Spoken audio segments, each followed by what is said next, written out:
on the floor walk today. Okay? Alright.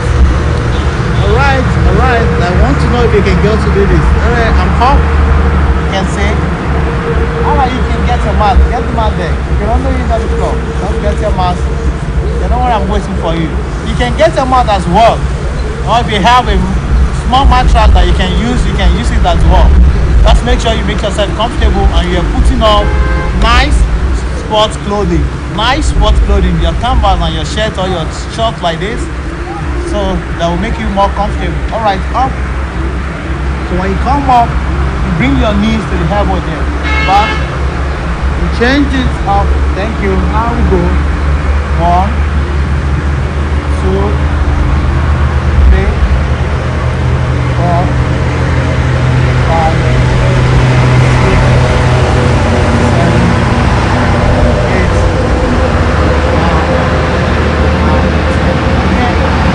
10. Good. It's good for you and me. Okay. My friend, my daddy, my uncle, my sister, my brother at home, I tell you, good health doesn't just come to you. Good body doesn't just come to you. You have to encourage yourself, you motivate yourself, you keep on joining fit program every morning, and I bet it we are going to get better body and sound mind as well. Okay, thank you. Are you counting there? Yes. Okay. Okay, from there we're moving to this. You come up, you bring the two legs to yourself. 1, right, 2, 1, 3, 4, 5, 6, 7, 8, 9, and 10. Okay, that's another 10 of another different kind of floor routine. Okay, alright, before we go today, let me just give you this. Alright, the two legs up. So now we're bringing the fingers to the toes there. Alright, 1, 2, 3, go. 1, 2, 3, 4, 5, 6, 7, 8, 9, and 10. Alright, let's keep it. It's good for me and you. Thank you for joining us. Join us tomorrow on same program, same time, and on same TV. Thank you very much. We love you.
Good day, friends. My name is Olasode Oladapo, and I am both excited and humbled to bring you this wonderful magic moments of inspiration.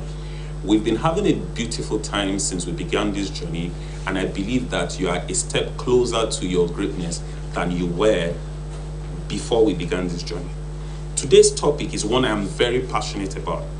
This is because it could almost single-handedly assure you of greatness. Truly great men value what we're going to discuss today above their power, above their wealth, above their positions. I'm talking about learning. We're talking today about the power of learning. You see, learning is an extremely powerful tool because via learning, you acquire knowledge. Knowledge produced from the experiences of great men that have gone ahead of you. You acquire knowledge by learning. Knowledge gives you an edge over your contemporaries and positions you for greatness. So if you say that knowledge is the bedrock of greatness, you will be spot on. Let me say this, dear friend.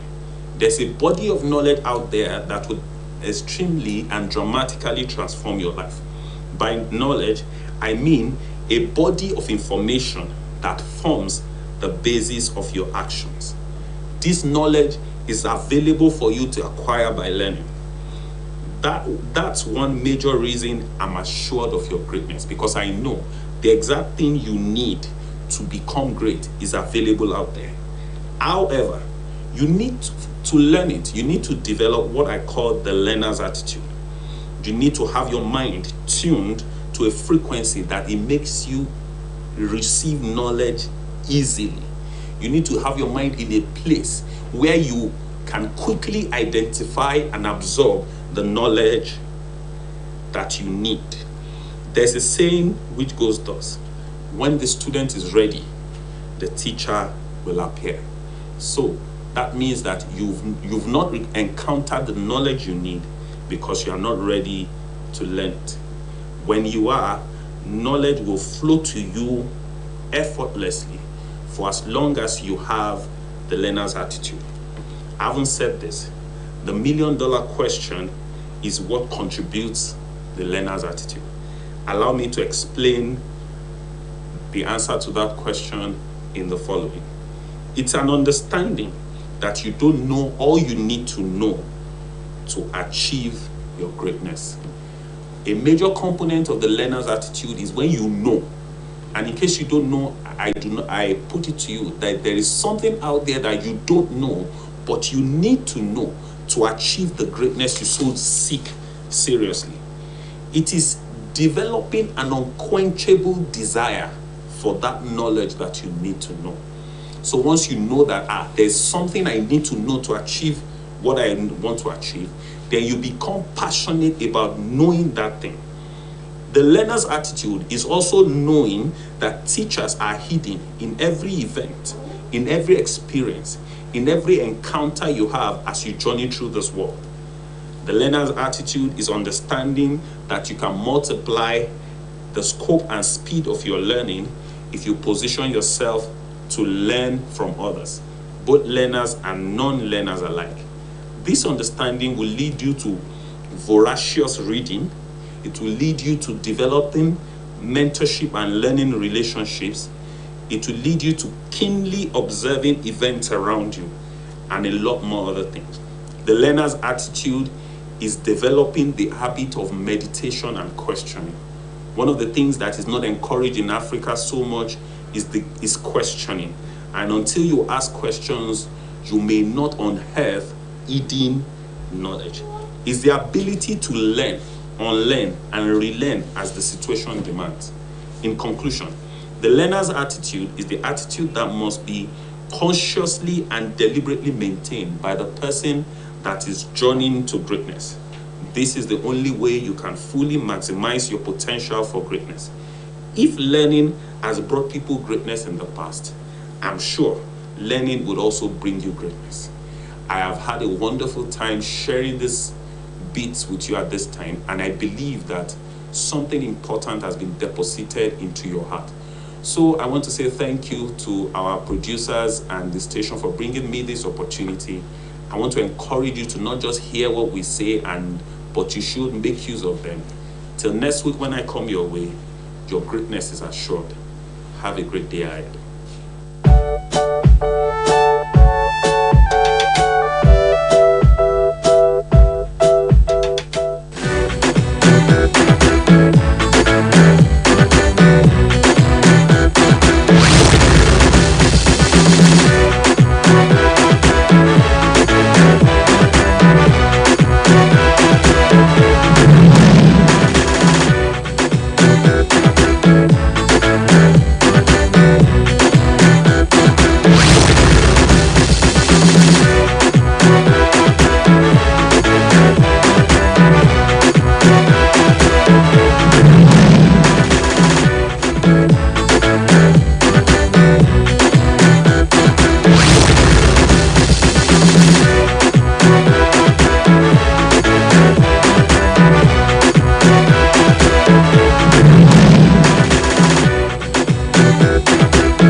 mentioned in the mythology of ancient Greeks, for example in the story about Papias and Gorgon, as well as in the medieval literature of the 14th century. The first bag appeared long time before this, when people got their first possessions and useful things that they didn't want to leave behind while traveling far from their homes. One can see bags on ancient Egyptian papyrus walls and antiques. There are many types of bags such as handbag, hobo bag, tote bag, duffet bag, messenger bag, backpack, sachet bag, doctor's bag, laptop bag, bucket bag, bowl bag, wristlet bag, pouch bag, clutch bag, shadow bag, beach bag, and so on. A bag, it's a fabric material of different form and sizes that is made to carry anything that has weight, like books, laptops, and some other. We have different types of bags.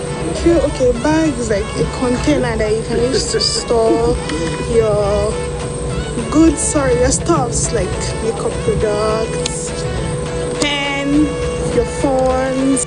Handbag is quite essential medium-sized ladies bag every girl must own. This is a bag which can carry the essentials and still maintain style. Hobo bag is a large bag made of soft material with a slouching shape. It is characterized by a crescent shape under the handle because of the way it slumps down when pulled down or carried. Tote bag is a rectangular shaped bag made of leather. It is for most girls. This bag has a somewhat short medium handles and it is roomy enough for all shopping that women do. Duffet bag is a bag with flat sides and a rounded shape and a top-zipped closure. It is a large roomy bag. Messenger bag are medium-sized bags which have a flap on the front. It is usually has a long strap and it is worn across the body. Another name for this bag is courier bag. Backpack is also called book bag, kit bag as alternate name for this bag. It is a sturdy bag carried at the back of the body with two straps. Sachet bag is a rectangular bag with a flap that fastens in the front with a single or double buckle. Usually, they have a long strap and are hung on the body. Doctor's bag is a large bag originally used by doctors to carry their supplies when they made house calls. They have a frame at the top and a flat bottom and are really roomy. Laptop bag, as the name suggests, is used to carry laptop and its accessories. It has a rectangular shape and a small long handles for carrying the bag by the shoulders. My bag is a basic laptop bag for visual purposes. It has like 3 compartments. There's a compartment for the laptop itself, then another compartment which is like a sub-compartment for files and documents and all. Then there's this zipper compartment here which has other smaller pockets for things like pens, probably a power bank, your phones and other stuff. Bucket bag is a bag with flap bottom, drawstring closure and a long handles. This medium-sized bag is casual in its appearance. It is a fashion trend which has a carry-all cool appeal. Bowl bag is a bag of medium size with a short handle. The bag has a distinct shape of a dome on the top. The name of the bag is inspired by bowling. Wristlet is a small handbag with a short carrying strap resembling a bracelet. Pouch bag is a small drawstring bag meant to carry a small knit snack. Clutch bag is a slim, flat handbag meant to be held in the hand without handles or a strap. Shadow bag are bags with a flap and long cross body strap. They look like the handbags which are used to hang on the shadow of a horse. Beach bag is a big waterproof bag made of plastic meant to be used to carry things to the beach.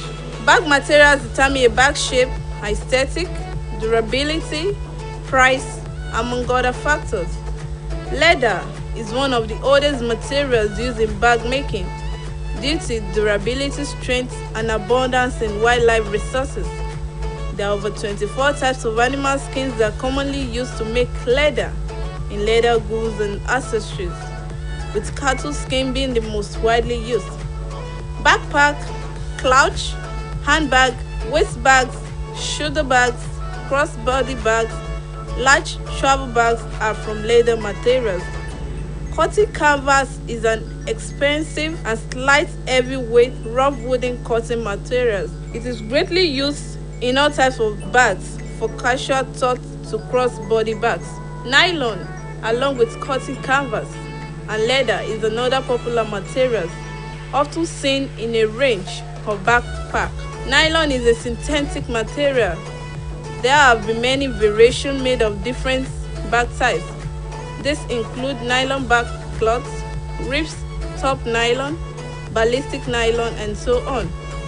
Straw is one of the oldest materials for bags and is more commonly used today for beach bag like totes and cross-body bag. It can be woven into the bags for a timeless look that is also easy to clean. Mesh fabric is mostly made of nylon and polyester, and it is a lightweight, thin, and strong material that can be made in a variation of styles depending on the bag.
Prime Minister Balewa is making an official visit to America at the invitation of the President of the United States, John F. Kennedy.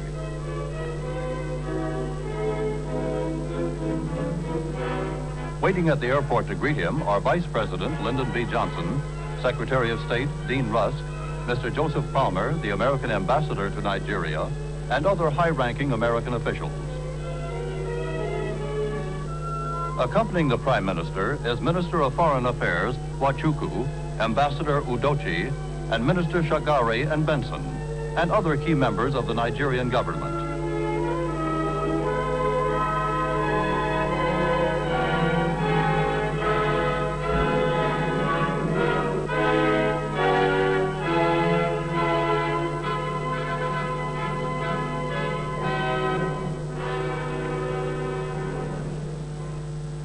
Mr. Prime Minister, I am honored to welcome you and the distinguished members of your party to the United States.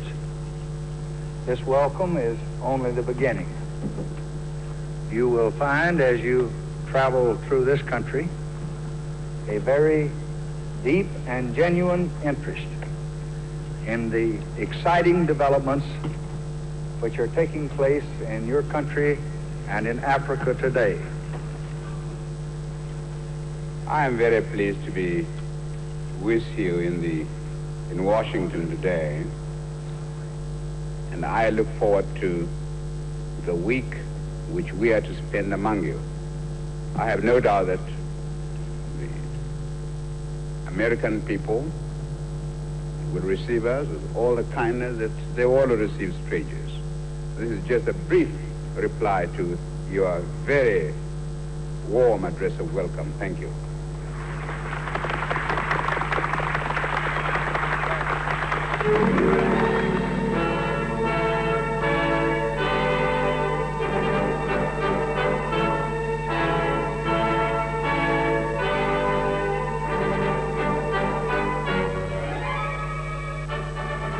An official motorcade now conveys Prime Minister Balewa to the center of Washington.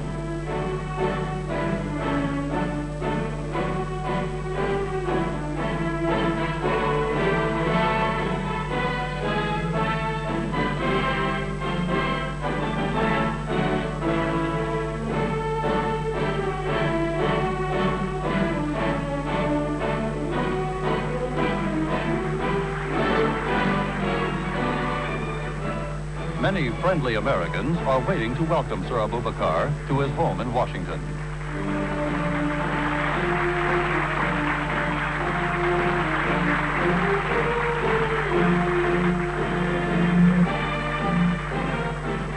During his stay in the American capital, the distinguished visitor will reside at the Blair House, the special residence for guests of the American president. Just across the street from the Blair House is the White House, where President Kennedy awaits Prime Minister Balewa.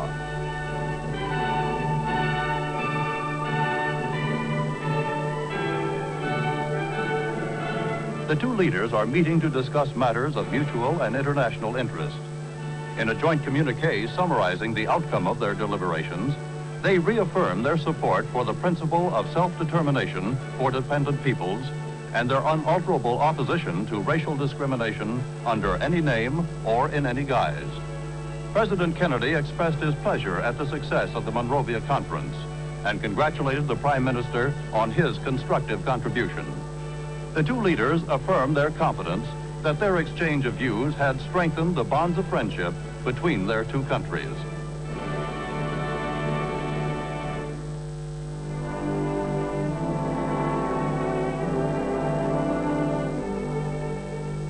The next stop for Sir Abubakar is a memorial to one of America's best-loved presidents, Abraham Lincoln. The Lincoln Memorial is a goal for every visitor to the American capital. Tourists from all over the world are drawn by a reverence for the man known by all men as the great emancipator.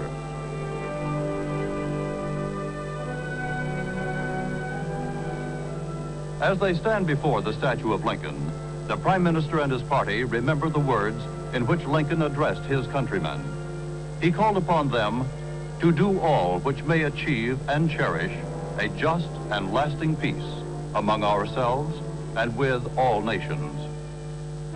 Sir Abubakar and his party see a monument to America's first president, George Washington, as they leave the Lincoln Memorial. A group of children proudly display the placard which Prime Minister Balewa has autographed for them.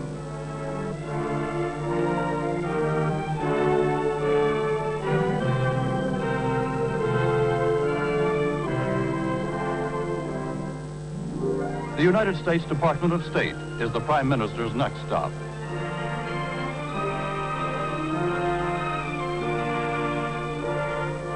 An exhibit of photographs from Nigeria and of Nigerian arts and crafts has been planned to coincide with Sir Abubakar's visit. This exhibit is aimed at helping Americans to understand the progress being made in Nigeria.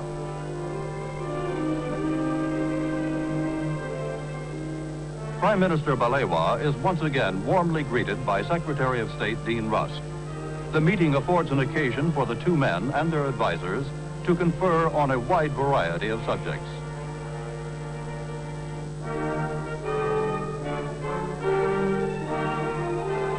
The House of Representatives of the United States invites Prime Minister Balewa to speak in a special session convened in his honor.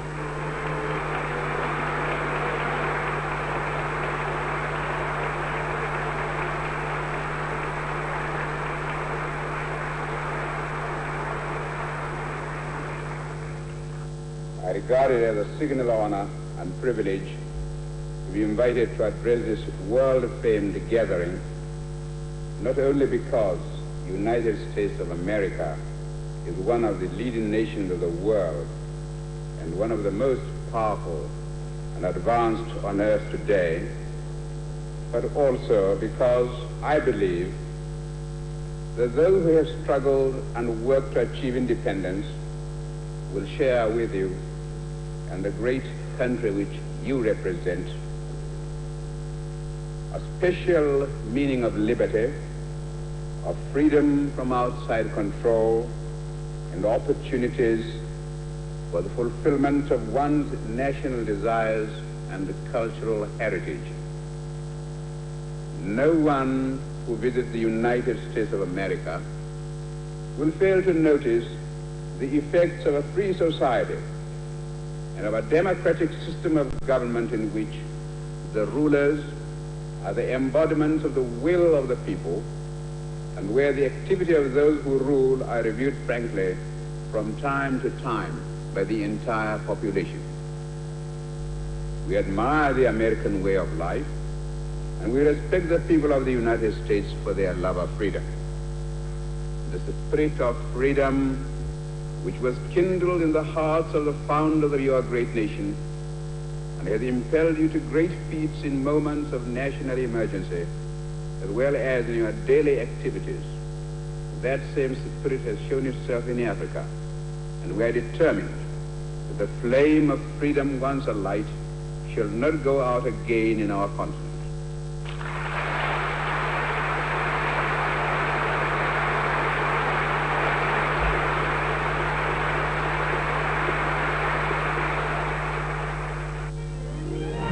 The Islamic Center and Mosque is one of the American capital's more beautiful religious structures. Al-Haji Sir Abu Bakr arrives to visit the mosque, which is a center for study and research on Islam. Dr. Mahmoud Hobala, the director of the Islamic Center, greets Prime Minister Balewa.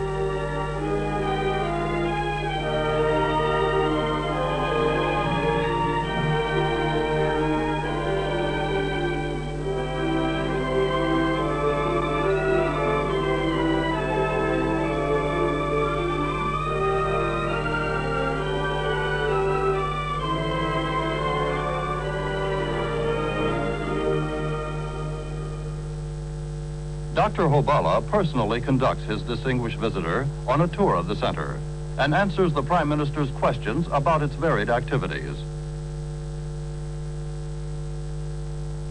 When Sir Abu Bakr visited the United States in 1955, the Islamic Center had not yet been completed.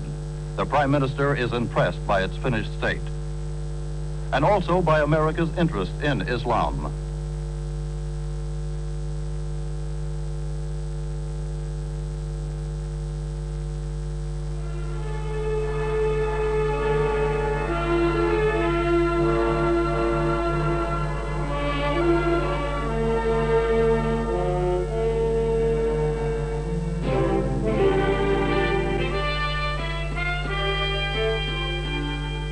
The chiefs of mission of the African nations hold a special reception in honor of Prime Minister Balewa and his party.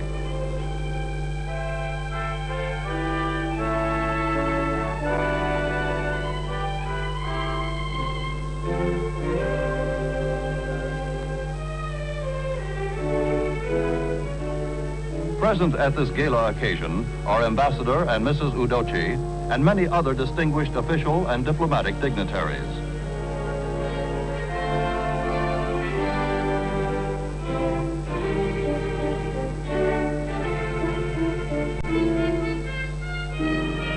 The gathering provides Prime Minister Balewa with an opportunity to renew a number of old friendships and to talk informally with new acquaintances and old friends alike.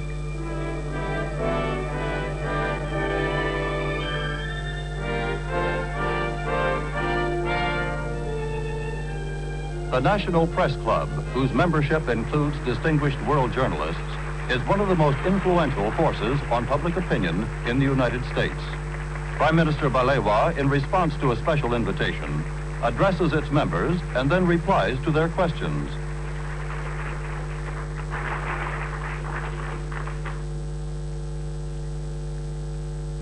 I would like to thank you, Mr. President, and the executive members of your organization for giving me the opportunity to address such a distinguished gathering. The Prime Minister tells his audience that he is greatly encouraged by the increased interest that the United States is demonstrating in Nigeria and in other African nations. He states his belief that close association among African nations is of great importance, especially in the fields of health, transport, and communications. Speaking about the United Nations, he emphasizes that it is the only means of holding the world together.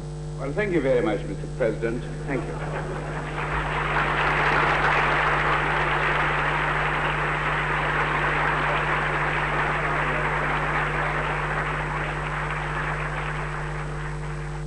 Gettysburg, Pennsylvania, was the site in 1863 of one of the decisive battles in the American Civil War. The war, sometimes known as the War Between the States, began in 1861 and ended in 1865.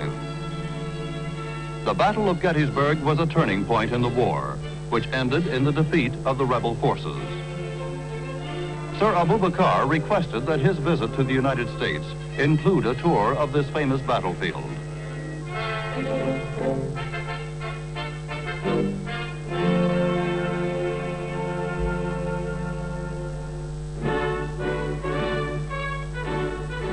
That evening, Prime Minister Balewa gives a dinner in honor of President Kennedy.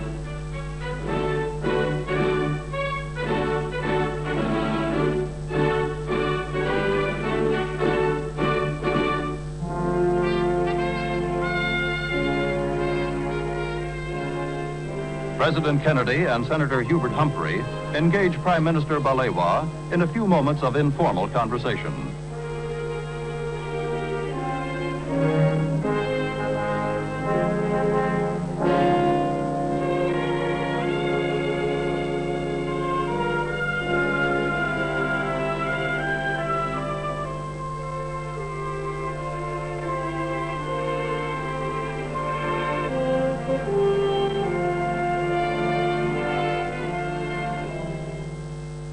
Leaving Washington on July 28th, Prime Minister Balewa flies to Chicago.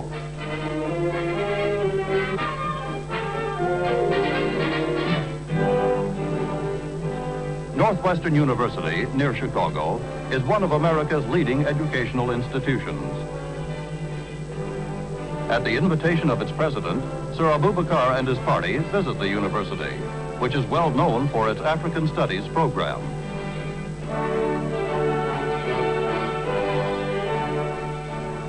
Before touring the African Studies Center, the Prime Minister and his party signed the university's guest book.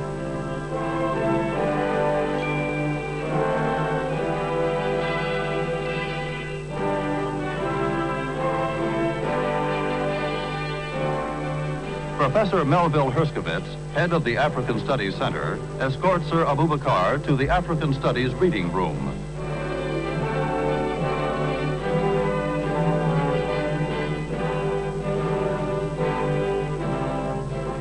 Northwestern University has a collection of 20,000 volumes on Africa.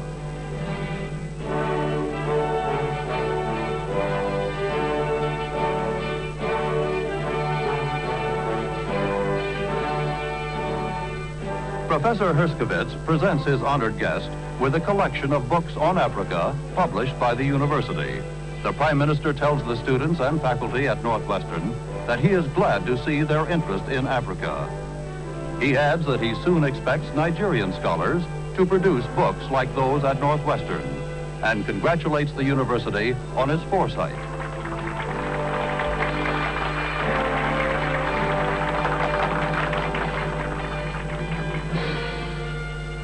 Later that day, Prime Minister Balewa attends a reception in his honor given by the mayor of Chicago, Richard J. Daley. At the reception, Sir Abubakar is made an honorary citizen of Chicago, the nation's second largest city, with a population of over 3 million. Mayor Daley says that Prime Minister Balewa represents all that symbolizes progress, freedom, unity, and faith. On the 6th day of his visit to America, Sir Abubakar travels by plane to Knoxville, Tennessee. There, Sir Abubakar visits the Fort Loudoun Dam, part of the Tennessee Valley Authority, which is widely known as TVA. The world-famous TVA project was established to develop the Tennessee River for flood control, navigation, and electric power production. It provides controlled irrigation and low-cost electric power to the people of a region covering 40,000 square miles, approximately the area of the Republic of Liberia. Prime Minister Balewa takes particular interest in the Tennessee Valley Project, since a similar plan is underway in his own country to make the fullest possible use of the great Niger River.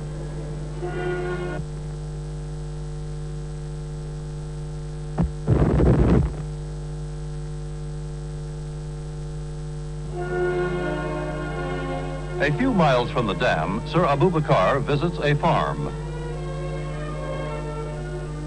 This farm was chosen a few years ago by the Tennessee Valley Authority as an experimental test farm.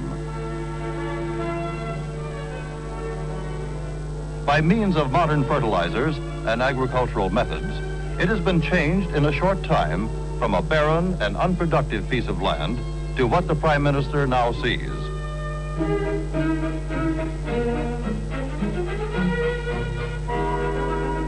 Lessons derived from experimental farms benefit the entire valley.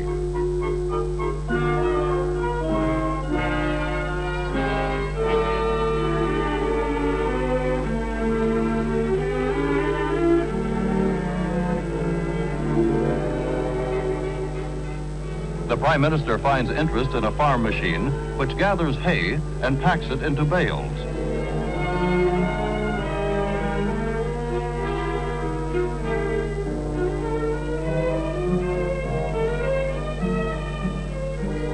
A group of neighbors has come to the farm to give a small party in honor of Sir Abubakar.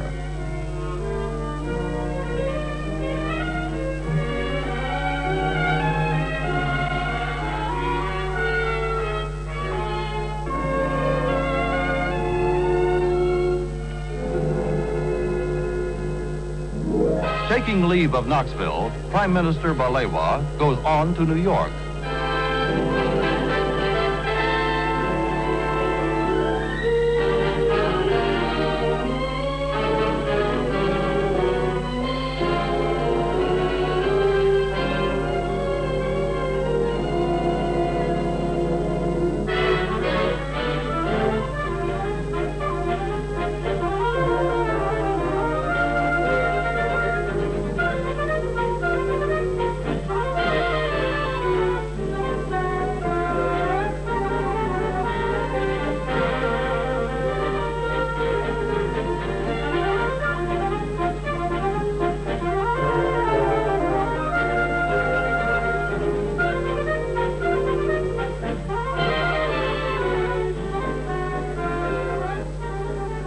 Sir Abubakar is on his way to New York University, which is the largest private educational institution in the United States, with a student body of over 40,000.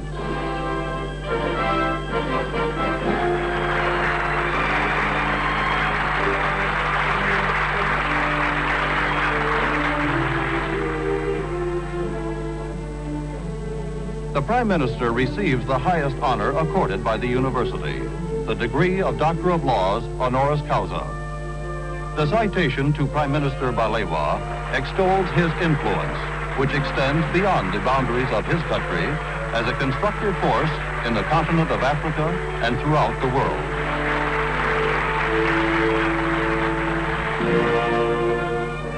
The Overseas Press Club in New York, an organization of American foreign correspondents, holds a luncheon in honor of Sir Abubakar. Addressing its members, Prime Minister Balewa says that the United States can help the African nations by giving them encouragement, by telling nations who still rule African countries to give them freedom, and by putting at the disposal of African countries the knowledge and experience America has accumulated.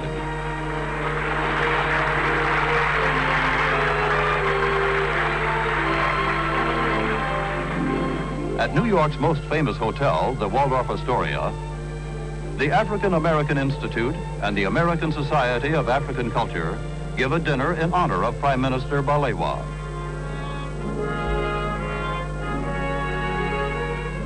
Among the many distinguished guests is Mr. James Farley, whose counsel is often sought by statesmen at home and abroad.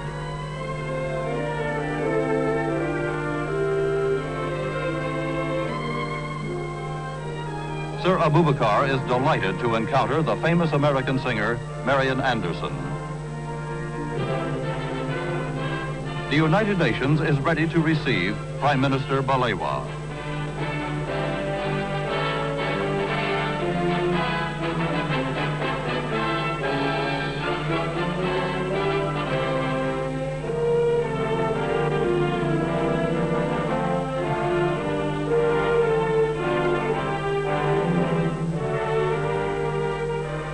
The Prime Minister, one of the most outspoken supporters of the United Nations, attends a meeting of the delegates of the African and Asian nations.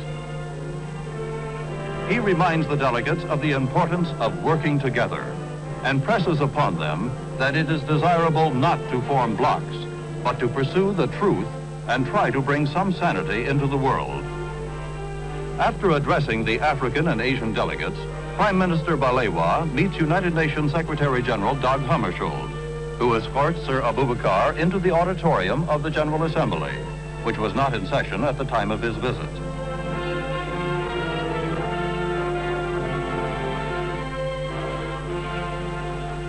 Prime Minister Balewa's last appearance in the United States takes place at Gracie Mansion, the residence of New York's Mayor, Robert F. Wagner.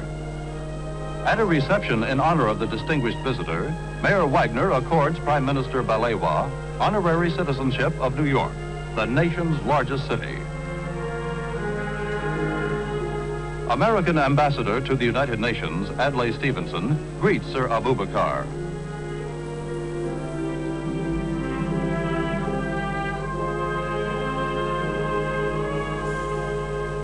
After receiving a symbol of his New York citizenship, the Prime Minister addresses a few words of farewell to the American people. I find it difficult to express to you my thanks because since my arrival in the United States, I've been receiving a lot of kindness and hospitality from different people, from the President, from all the people, and now on the eve of my departure to my country, from you, Mr. Mayor. You in the United States have got a lot to teach the rest of the world in the art of living together in peace with one another. I go back to my country with a lot of encouragement, knowing fully well the people of the United States think well of us, and we are very eager also to be the friends of your citizens. I hope that by our coming together, by our exchanging ideas, and by showing one another mutual respect and understanding, we shall be able to make this world a better place for mankind. Once again, thank you very much. And we shall go back to Nigeria with happy memories of our stay in the United States of America.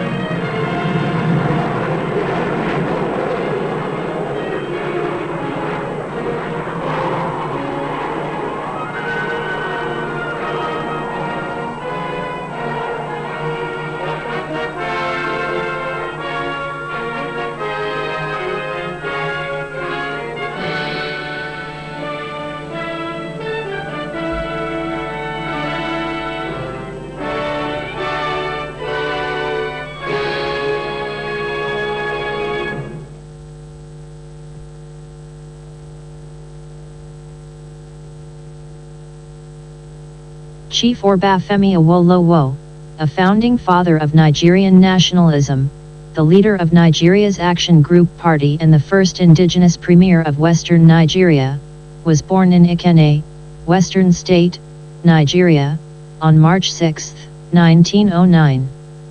He received his early education in the mission schools of Ikenne, Abeokuta, and Ibadan. Often he worked at odd jobs to raise money for tuition fees, and his entrepreneurial spirit continued to express itself in the various careers, which he subsequently sampled: journalist, teacher,